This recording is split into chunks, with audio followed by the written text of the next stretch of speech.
조선 중기 어느 산골 마을에 박시성을 가진 몰락한 양반 가문이 있었습니다. 가난에서 벗어나기 위해 죽도록 일만 했던 박대성은 젊은 나이에 세상을 떠났고 홀로 남은 김씨 부인이 네 자식을 키우게 되었습니다. 김씨 부인은 30이 갓 넘은 나이에 과부가 되었습니다.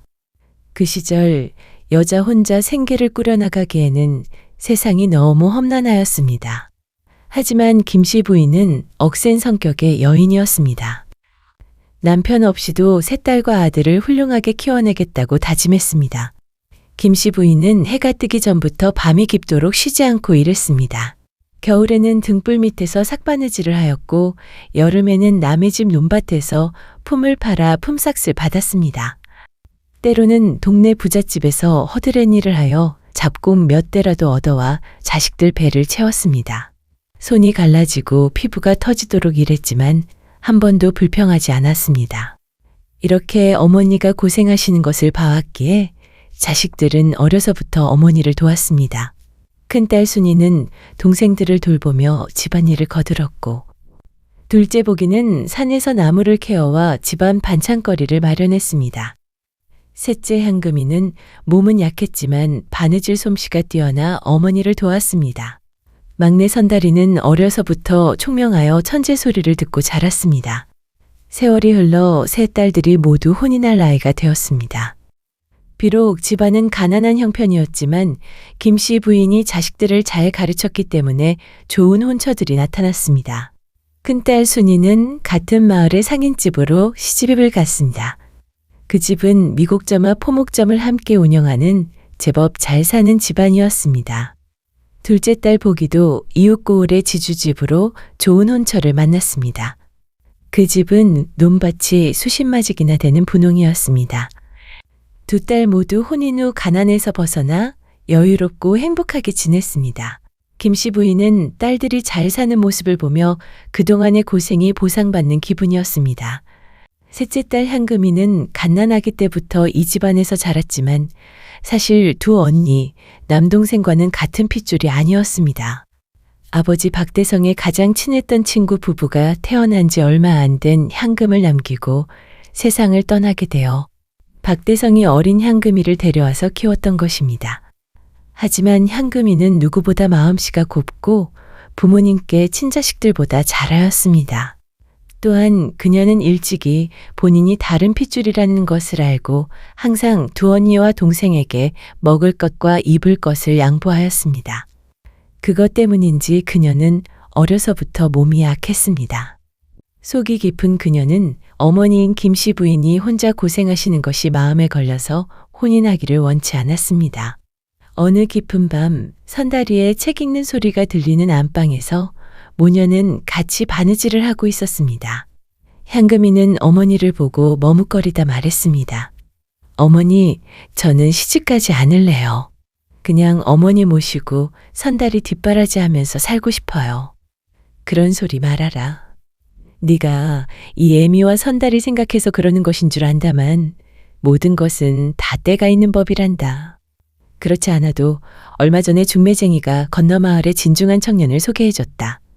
집안은 그리 넉넉하지는 않지만 성실하고 아주 속이 깊다고 하더구나. 그래서 너하고 잘 맞을 것 같아서 애미가 이미 허락을 했으니 그리 알거라. 어머니의 단호한 말에 향금은 소리 없이 눈물을 흘리며 더 이상 말을 하지 못하고 바느질을 했습니다. 그렇게 향금도 얼마 후 혼례를 올리고 마을을 떠났습니다. 세 딸들은 모두 김씨 부인의 마음을 편하게 해주었지만 문제는 막내 아들 선달이었습니다. 선달이는 어릴 때부터 글 공부를 몹시 좋아해 다른 아이들이 뛰어노는 동안 혼자 책상 앞에 앉아 글자를 익혔습니다. 아버지가 살아계실 때는 서당에 다니며 글을 배울 수 있었습니다.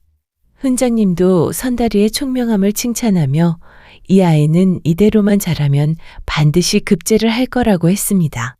하지만 아버지가 돌아가신 후로는 서당비를 낼 여유가 없었습니다. 김씨 부인은 집안의 마지막 희망인 아들의 교육을 포기하고 싶지 않았지만 현실은 냉혹했습니다. 심지가 깊은 선달이는 그런 어머니의 아픈 마음을 알기에 한 번도 어머니께 손을 벌리지 않았습니다. 낮에는 품을 팔아 돈을 벌어 남들이 보던 서적을 싸게 사거나 훈장님께 부탁하여 책을 빌려 공부했습니다. 비록 서당에는 못 다녔지만 총명한 선달은 대부분의 것을 혼자 깨우쳤고 정 모르는 것은 훈장님을 찾아가 묻곤 했습니다. 밤에는 졸린 눈을 비비며 역사책과 신문지까지 닥치는 대로 읽어댔습니다. 이런 선달의 학구열은 마을 사람들 사이에서도 유명했습니다. 안타까워. 보통 집에서만 태어났어도 진작 한양으로 가서 공부를 했어야 하는 아이인데. 그러게요. 세상에 저렇게 책이 좋을까? 어느새 선달이도 20살 청년이 되었습니다. 그는 작년에 이미 대과초시에 합격하여 마을을 떠들썩하게 했습니다. 그런데 올해 마침 한양에서 정시가 아닌 별시가 열린다는 소식이 들려왔습니다. 선달은 자신의 글 공부에 자신이 있었고 어머니를 위해서라도 도전을 해보고 싶었습니다. 어느 날 저녁 선달이가 어머니께 조심스럽게 말을 꺼냈습니다.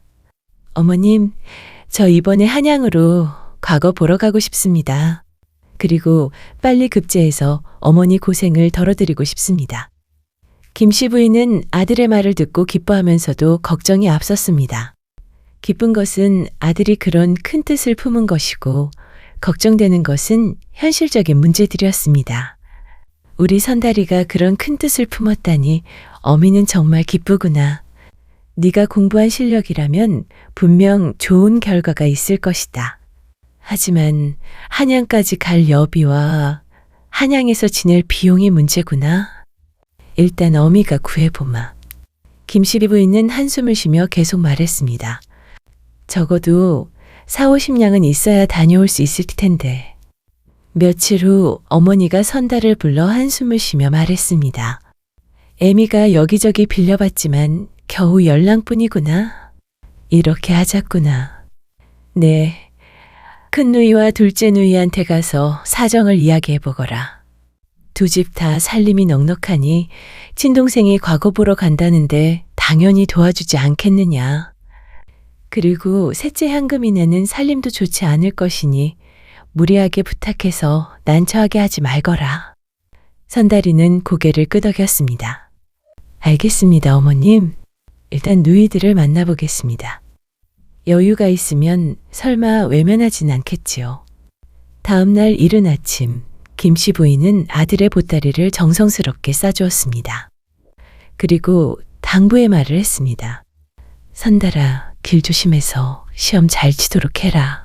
누이들한테 너무 부담 주지 말고, 그리고 혹시 돈을 못 빌리더라도 섭섭해하지 마라.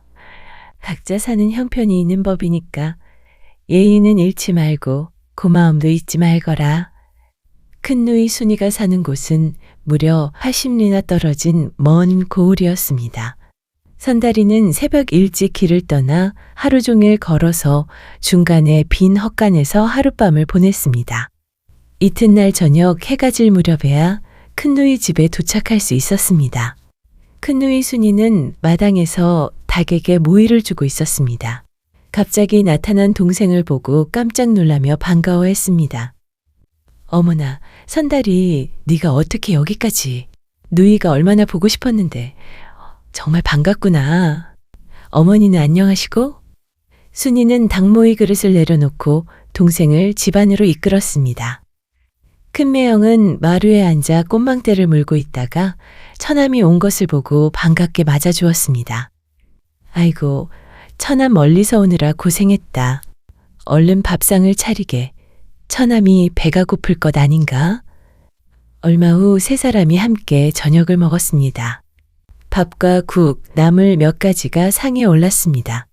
밥을 다 먹고 나니 밖이 완전히 어두워져 있었습니다. 큰 누이가 다정하게 말했습니다.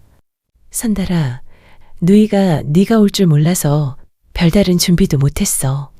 초시 합격도 축하할 겸 내일 아침에 닭 한 마리 잡아서 제대로 대접하마. 순이는 동생을 향해 따뜻한 미소를 지었습니다. 선달이는 누이의 환대에 마음이 놓였습니다. 이제 본론을 꺼낼 때가 되었다고 생각했습니다. 누이, 사실 부탁드릴 것이 있습니다. 제가 이번에 한양으로 과거 시험을 보려고 하는데 여비가 없어서요. 혹시 누이가 좀 도와주실 수 있을까요? 급제하면 반드시 갚겠습니다. 그 순간 큰 누이의 표정이 확 변했습니다. 아까까지의 반가운 기색이 사라지고 난처한 표정을 지었습니다. 얼굴도 굳었고 말투도 달라졌습니다. 이런 선달아, 네가 때를 잘못 맞춰왔구나. 순이는 남편을 향해 눈짓을 했습니다. 돈 이야기는 하지 말라는 신호였습니다. 큰매형도 그 뜻을 알아차리고 조용히 있었습니다. 선달아, 얼마 전에 내가 크게 아파서 약값으로 돈을 다 써버렸어. 비싼 약값으로 지금은 정말 한 푼도 없단다. 네가 한 2년 정도만 기다릴 수 있다면 모르겠는데. 선달이가 급하게 말했습니다. 누이, 그렇게 오래 기다릴 수는 없어요. 그럼 어쩔 수 없지. 정말 지금은 돈이 없어.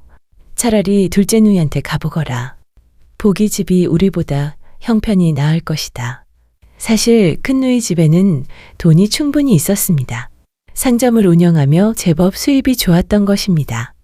하지만 동생이 과거에 떨어지면 돈을 못 받을까봐 걱정이 되고 이미 시집간 몸으로 친정 식구에게 돈을 쓰기가 부담스러웠습니다.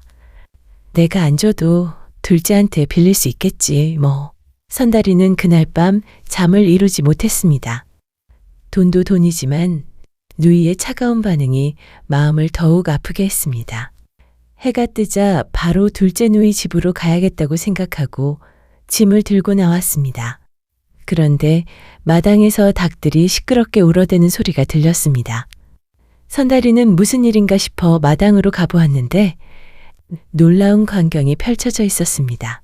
큰 누이가 굵은 몽둥이를 들고 마당에서 닭들을 쫓고 있었습니다. 달은 사방으로 도망치고 있었습니다. 과장된 몸짓이 일부러 닭을 안 잡는 것 같이 보였습니다. 선달이는 그 모습을 보고 모든 것을 깨달았습니다. 어젯밤에 닭을 잡아주겠다고 한 말도 거짓이었던 것입니다. 선달이는 마음이 몹시 아팠지만 아무 말도 하지 않고 조용히 짐을 들고 마당으로 나갔습니다. 누이의 인색함과 거짓말에 실망했지만 그렇다고 따져 묻고 싶지는 않았습니다. 큰 누이가 뻔뻔하게 변명을 늘어놓았습니다. 네, 매형이 참 바보같지 뭐니? 어젯밤에 모이를 주고 닭장문을 깜빡하고 안 닫은 거야. 그래서 닭들이 다 도망가 버렸네. 선달이 너 때문에 닭 한 마리 잡으려고 했는데 정말 미안하다. 다음에 오면 꼭 제대로 대접하마. 선달이는 씁쓸하게 웃으며 말했습니다. 누이, 괜찮습니다. 우리는 친남매인데 그런 것 가지고 뭐 어떻겠어요. 저는 길을 서둘러야 하니 이만 가보겠습니다. 매형께도 대신 안부 전해주세요. 큰 누이 집을 나선 선달이의 마음은 무거웠습니다. 과연 둘째 누이 집에서는 도움을 받을 수 있을까 하는 걱정이 들었습니다. 하지만 포기할 수는 없었습니다. 하다못해 한 푼이라도 빌릴 수 있다면 시도해봐야 했습니다. 하루 종일 걸어서 둘째 누이 보기가 사는 고을에 도착했습니다. 해가 지려고 할 무렵이었습니다.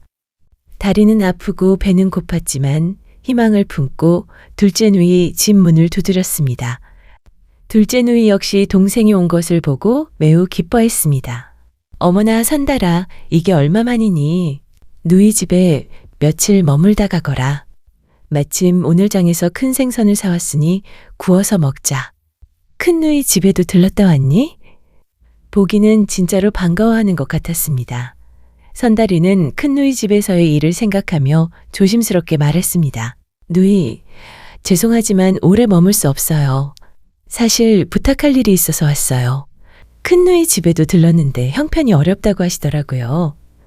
선달이는 과거 시험 이야기와 돈을 빌리고 싶다는 이야기를 자세히 했습니다. 자신의 실력과 의지를 강조하며 간절하게 부탁했습니다. 둘째 누이의 얼굴도 금세 어두워졌습니다. 아이고 선달아, 너도 참 때를 잘못 골라서 왔구나. 전에는 돈이 좀 있었는데 얼마 전에 네 매형 동생에게 돈을 다 빌려줬단다. 3년쯤 후에 오면 모르겠는데 지금은 도무지 어찌할 도리가 없구나. 선달이는 마음이 또 한 번 무너졌습니다. 큰 누이에 이어 둘째 누이마저 똑같이 핑계를 대며 거절하는 것이었습니다. 그날 저녁 둘째 누이가 생선을 구워왔는데 접시를 보고 경악했습니다. 생선살은 하나도 없고 생선 대가리만 있었습니다.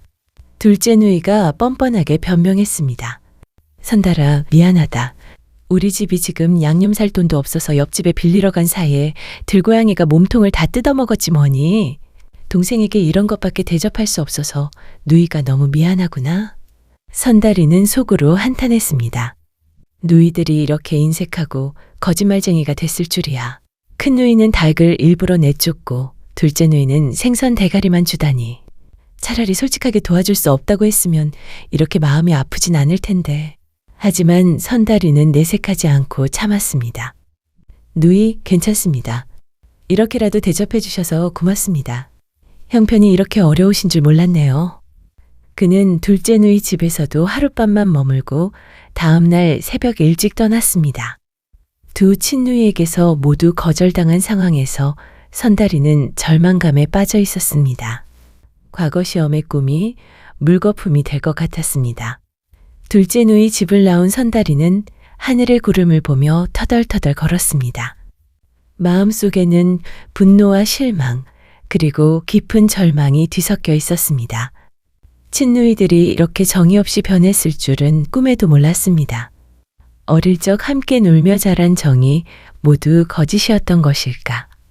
문제는 두 집안 모두 언뜻 봐도 집도 크고 살림살이가 좋아 보였기에 더 마음이 아팠습니다. 선달이는 복잡한 마음에 하루 종일 생각 없이 걸었습니다. 그런데 주변을 둘러보니 낡은 풍경이었습니다. 바로 셋째 누이 향금이 사는 마을 근처였습니다. 어라, 내가 어쩌다 이곳까지 왔을까? 길을 잘못 든 모양이구나. 선달이는 잠시 망설였습니다. 어머니께서는 향금 누이의 집은 가도 되고 안 가도 된다고 하셨습니다. 피 한 방울 섞이지 않은 사이라고 하시면서 말입니다. 게다가 친누이들에게서도 거절당한 마당에 의붓누이에게 무슨 기대를 할 수 있겠습니까? 친누이들도 안 도와주는데 의붓누이가 도와줄까? 그냥 돌아가는 게 낫겠다. 아니야. 그래도 여기까지 왔는데 인사라도 하고 가는 게 예의다. 돈을 빌리지 못하더라도 안부 정도는 물어봐야지. 향금 누이가 어머니와 나에게 얼마나 잘해주었는데. 고민 끝에 선달이는 향금의 집으로 발걸음을 옮겼습니다. 향금의 집 대문을 들어서자 셋째 매형이 마당에 있었습니다. 셋째 매형은 선달이를 보자마자 반갑게 달려와 보따리를 받아들었습니다. 아이고, 처남이 어떻게 우리 집까지 왔어? 초시 합격한 소식 들었어. 정말 장하다. 셋째 매형의 환대는 앞에 두 매형과는 사뭇 달랐습니다. 진심 어린 기쁨이 얼굴에서 읽혔습니다. 향금은 그때 밭에서 일을 마치고 오는 길에 선달을 보고 급히 손을 털고 뛰어왔습니다. 어머나 선달아, 네가 어떻게 여기까지 왔느냐. 누이가 금방 밥 지어줄게. 선달이가 말했습니다. 누이, 저는 배고프지 않아요. 그냥 안부나 여쭙고 가려고 왔어요. 향금은 선달이의 말을 듣고 일단 주저앉으며 이야기를 나누었습니다. 가족들 안부를 묻고 마을 소식을 나누는 동안 자연스럽고 편안한 분위기가 되었습니다. 그러다가 향금이 갑자기 무언가 생각난 듯 말했습니다. 아, 맞다. 우리 밭에서 참외 하나가 아주 크고 달게 익어서 아껴두고 있었는데 너 먹이려고 그랬나 보다. 참외가 2개 열렸는데 하나는 크고 하나는 작아. 큰 걸 따올 테니 잠시 기다리거라. 향금은 기쁜 마음으로 밭으로 뛰어갔습니다. 그런데 밭에 도착해서 보니 큰 참외가 사라져 있었습니다. 그새 누군가 훔쳐간 것이었습니다. 작은 참외만 덩그러니 남아 있었습니다. 향금은 당황했습니다. 동생에게 큰 참외를 대접하겠다고 약속했는데 그것이 없어진 것입니다. 차라리 이 작은 참외라도 뿌리째 뽑아가자. 그래야 선달이가 내 마음을 알 수 있을 것이다. 향금은 작은 참외를 뿌리와 함께 조심스럽게 뽑아서 집으로 돌아왔습니다. 선달아, 정말 미안하구나. 조금 전까지도 큰 참외가 있었는데 그새 누가 훔쳐갔나 보다. 작은 것밖에 남지 않았어. 너한테 거짓말한 게 아니라는 걸 보여주려고 뿌리까지 뽑아왔다. 선다리는 향금의 진심을 느꼈습니다. 누이 뿌리까지 뽑을 필요는 없었어요. 저는 누이를 믿어요. 누이가 거짓말할 사람이 아니라는 걸 잘 알거든요. 빨리 다시 뿌리를 심으세요. 향금이 물었습니다. 그나저나 선달아, 혹시 무슨 일로 여기까지 온 거니? 집에 무슨 일이라도 생겼니? 아니에요, 누이. 어머니는 건강하세요. 그냥 오랫동안 안부를 묻지 못해서 인사드리러 왔어요. 향금이 다시 물었습니다. 선달아, 네가 작년에 초시에 합격했다는 소식을 듣고 이 누이가 자랑스러워서 얼마나 울었는지 모른다. 그런데 이번에 한양에서 과거 시험이 열린다던데 너는 안 가니? 선달이는 순간 마음이 무거워졌습니다. 참외를 내려놓고 한숨을 쉬었습니다. 누이, 사실은 이번 별시에 꼭 가고 싶어요. 하지만 여비가 없어서 못 갈 것 같아요. 그게 무슨 소리냐? 자세히 말해보거라. 선달이는 더 이상 숨길 수 없어서 모든 사실을 털어놓았습니다.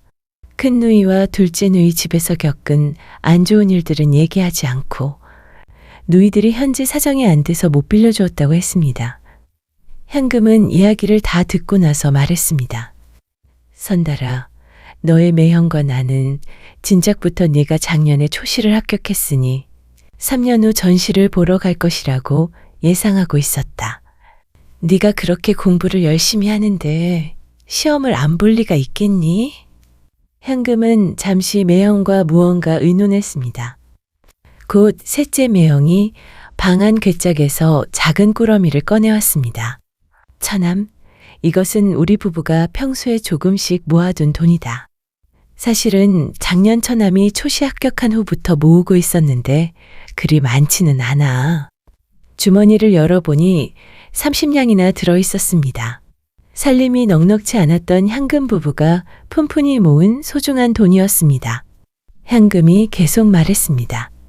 선달아, 이 돈이 충분하지 않을 수도 있지만 우리는 이것이 전부란다. 그리고 시험 결과가 어떻게 나오든 상관없으니 포기하면 안 된다. 다음 여비도 이 누이가 어떻게든 모아보마. 셋째 매형도 말했습니다. 처남도 알겠지만 우리 집안도 허울뿐인 양반 집안이다 보니 처남이 그렇게 열심히 글 공부를 하는 것이 부럽기도 하고 기대가 되기도 해. 처남이 초시에 합격했을 때 우리 부부가 얼마나 기뻤는지 몰라. 중요한 것은 처남이 공부한 실력을 펼쳐보는 것이니 편하게 봐야 한다. 이제 과거 준비를 해야 할 테니 서둘러 길을 떠나거라. 선달이는 감동으로 목이 메었습니다. 친누이들이 외면한 일을 의붓누이가 이렇게 도와주다니. 허리를 깊이 숙여 감사 인사를 했습니다. 누이 매형 정말 고맙습니다. 이 은혜는 평생 잊지 않겠습니다. 반드시 좋은 결과로 보답하겠습니다. 선달이는 은전주머니를 품에 소중히 안고 한양으로 향했습니다. 마음이 따뜻했습니다. 향금 누이의 진심 어린 도움 덕분에 꿈을 포기하지 않을 수 있게 되었습니다. 한양까지는 일주일이 넘게 걸렸습니다.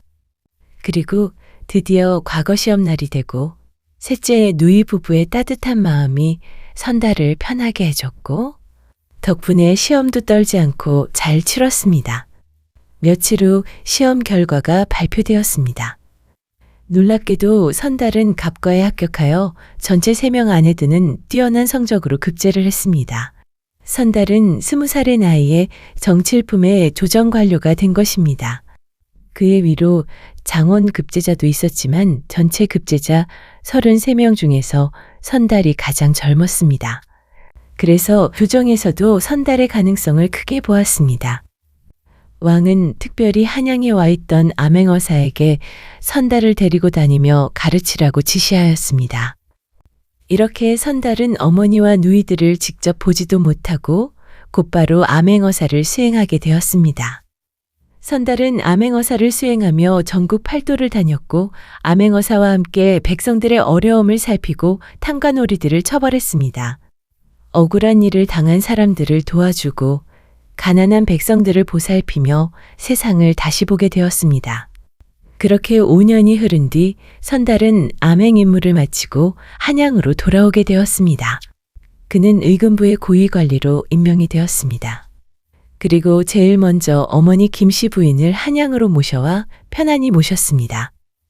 김씨 부인은 과거를 보러 떠난 아들을 5년 만에 다시 보게 되었고 눈부신 햇살 아래 간복을 입고 자신을 기다리는 아들을 보고 달려가 껴안으며 눈물을 흘렸습니다. 선달은 그 자리에서 어머니에게 큰 절을 올렸습니다. 어머니, 그동안 걱정 많으셨죠? 선달아, 내 급제 소식을 듣고 얼마나 기뻤는지 모른단다. 이렇게 다시 보니 꿈인지 생시인지 모르겠구나. 김씨 부인은 그동안의 모든 고생이 보상받는 기분이었습니다. 그런데 어머니가 고향을 떠난 지 얼마 후 선달의 고향에 큰 홍수가 났습니다. 강이 범람하여 마을 전체가 물에 잠겼습니다. 집들은 무너지고 논밭은 모두 망가졌습니다. 많은 사람들이 집을 잃고 떠돌게 되었습니다. 홍수 피해를 입은 사람들 중에는 순이, 복이, 향금의 가족들도 있었습니다. 모두 집을 잃고 먹을 것도 없어 곤경에 처했습니다. 어느 날 향금이 남편과 상의했습니다. 여보, 이제 어떻게 하면 좋을까요? 집도 잃었고 먹을 것도 없어 아이들이 굶고 있어요. 셋째 매형이 말했습니다. 우리 처남이 암행을 끝내고 한양으로 돌아와서 어머니를 모셨다는데 그쪽으로 가서 도움을 청해보는 게 어떨까? 향금도 동의했습니다. 그럴 수밖에 없겠어요. 이러다가 아이들이 큰일 나겠어요. 그렇게 향금의 가족은 걸어서 한양까지 갔습니다. 일주일을 넘게 걸어 한양에 도착했습니다. 선달이는 향금이 왔다는 소식을 듣고 즉시 나가서 맞이했습니다. 누이, 매형, 정말 보고 싶었습니다. 제가 급제를 하자마자 바로 떠나게 되어 찾아뵙지도 못했습니다. 선달이는 향금의 가족을 정성껏 대접했습니다. 맛있는 음식을 대접하고 편안한 곳에서 쉬게 했습니다. 다음 날 선달은 누이 부부에게 물었습니다. 그런데 이렇게 가족이 오신 것이 이유가 있으시겠죠? 무슨 일이 있으셨어요? 향금이 선달이에게 사정을 털어놓았습니다. 선달아, 사실 우리가 여기 온 이유가 있단다.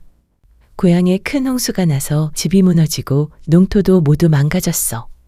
먹고 살 길이 막막해서 어쩔 수 없이 너한테 도움을 청하러 왔단다. 선달이는 즉시 대답했습니다. 누이, 잘 찾아오셨어요. 당연히 도와드려야죠. 예전에 누이와 매형이 저를 도와주지 않으셨다면 오늘의 제가 있을 수 없었어요. 조금이나마 은혜를 갚을 때가 된 것 같네요. 선달이는 향금의 가족에게 은자 300냥을 주었습니다. 누이, 일단 제 집에서 지내시면서 이 돈으로 무엇을 해서 먹고 살지 찾아보세요. 어차피 고향은 폐허가 됐고 어머니도 여기 계시니 의지하시며 살 수 있을 거예요.